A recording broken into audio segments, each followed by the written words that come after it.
talking about cymbals, cymbals is a very huge topic, and it will be difficult to explain everything about cymbals in 15 minutes. So then I decided to just be on one aspect of cymbal selection, which has to do with pitch. And there are various things which affect the pitch of your cymbal.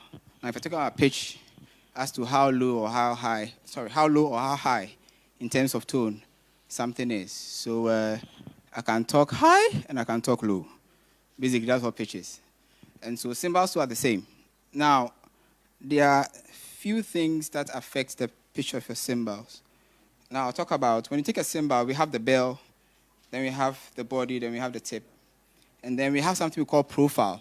Now, the profile has to do with how much curvature from the top here down, how much curvature you have on your cymbal. That's the profile, all right?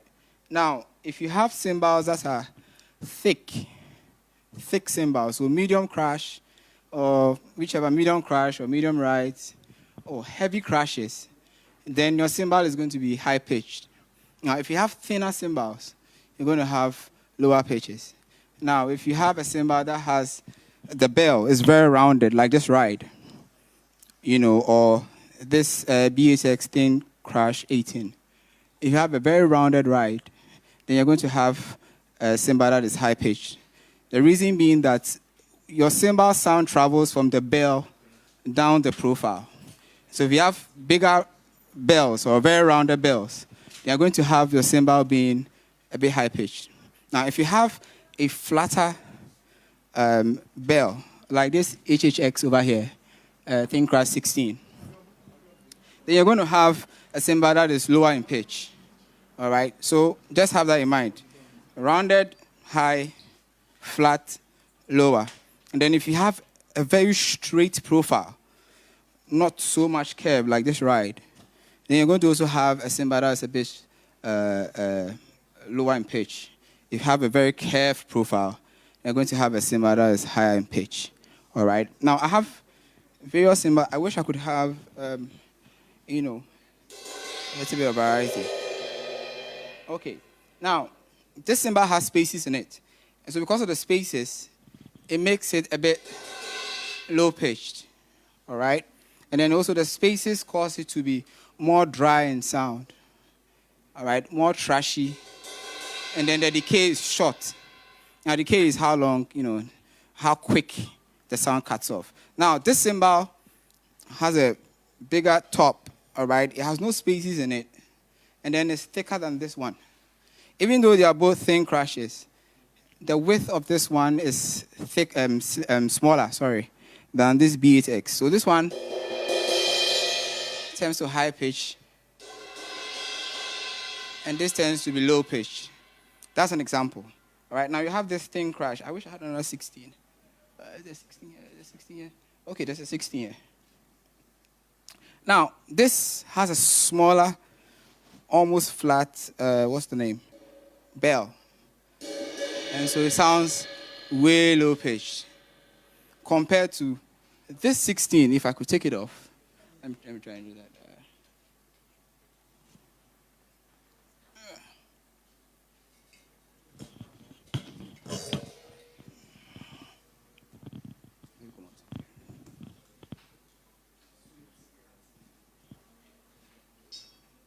All right, now, this 16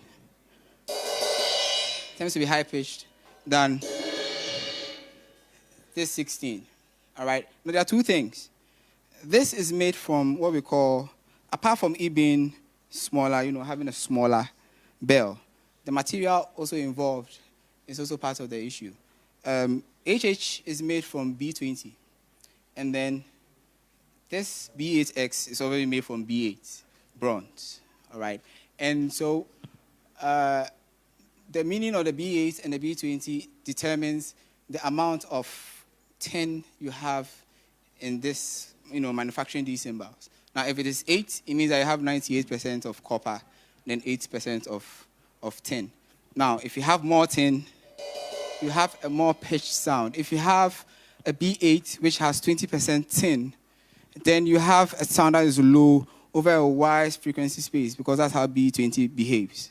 All right, so you have a lot of high-end cymbals made from B20 is more than B8. It doesn't mean a B8 is low-class cymbal, no. It's just properties are a bit different. So those are some of the things. Now, thickness is one thing. Weight is also another. Heavier cymbal, higher pitch. All right? A lighter cymbal, lower in pitch. Okay, so keep these things in mind when you're selecting your cymbals. And also, you have to get to know what you're going to play. All right, the things you play also determine the kind of cymbals you want to select. If you want a cymbal that is high pitch or low pitch. If you're playing stuff like smooth jazz, more quieter stuff, you want to have, they tend to use more low-pitched cymbals, all right? And also thinner cymbals because they don't want so much noise. Now, you have to play something like rock. You're going to have a lot of shimmers and a lot of noise. Then heavier cymbals are going to do the trick for you. Now, if you're playing in a setting of church, which is mix and match of everything.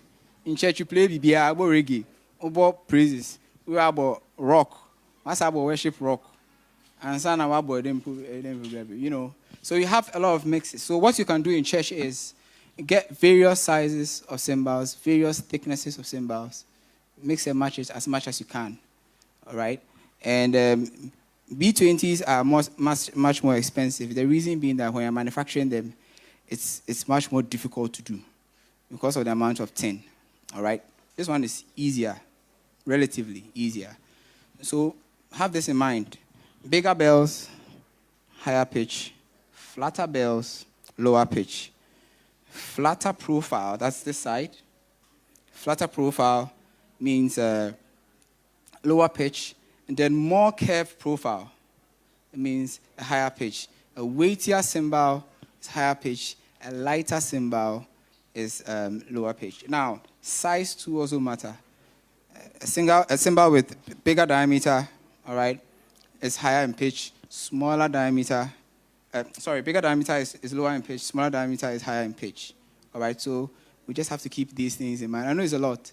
I can go on and on and on. I mean, the topic is very, very big, but at least when it comes to pitch, these are some of the things you want to look at. So, all right, thank you.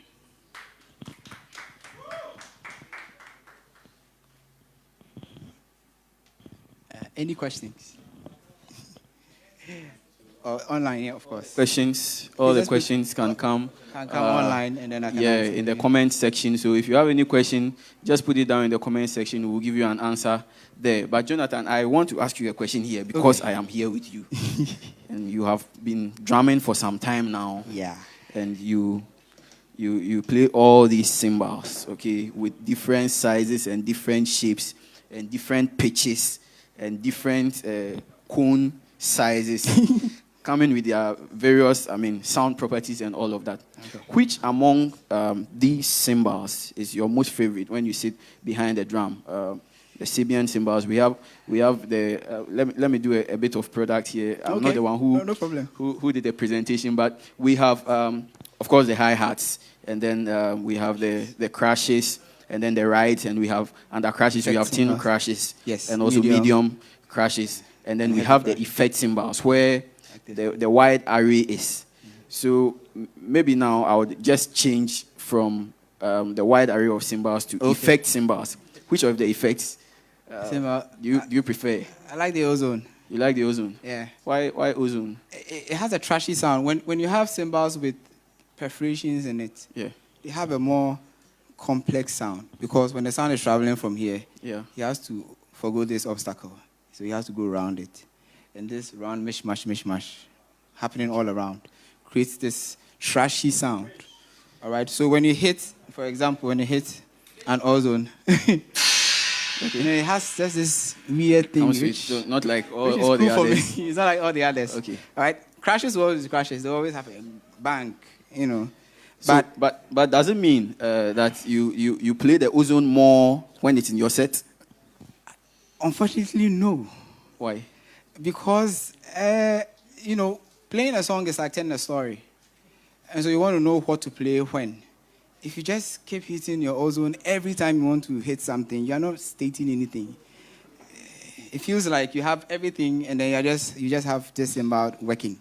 the rest of the things are not doing anything. So it's And you your don't want favorite, that. but you. It's my favorite, but it doesn't mean can't I'll use hit it all the time. All the time. Depending on the context. But if I have the chance to hit it all the time, of course, I'll hit it all the time. But, you need to make use of the symbols you have in what you're trying to tell. For example, if I'm in church and I want to maybe worship and you want a accentuated, loud kind of ringing cymbal, I'll use an 18 more than a 16. Okay.